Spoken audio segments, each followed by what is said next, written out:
Welcome to Sweet Life Beat Life. We hope this video helps. You already have your data. Now select the chart to begin.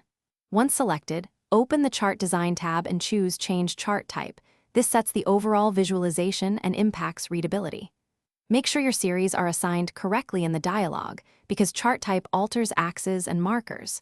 You should pick a type that reflects the relationship you want to show: trends versus comparisons, proportions versus counts.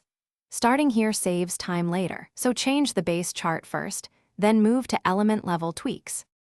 Once done with the base chart, dig into the Format pane to refine series appearance and the Chart Elements menu to add clarity. Adjust axis bounds and number formats to prevent misleading scales, and set major unit intervals for readable ticks. Change fills, borders, and markers to improve contrast.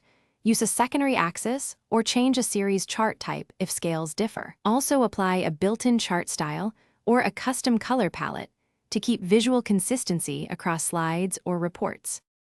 To finish, confirm legend text and axis labels are clear, then save the chart as a template so you can replicate the style easily. Export or copy the chart at the correct resolution for your output. Make sure to document any manual formatting you applied, because some changes don't transfer when switching chart types. If things look off, check series ranges and whether a series was accidentally set to a secondary axis. Fixing that usually resolves mislabeled scales and alignment issues. Thanks for watching. Consider subscribing if we helped you.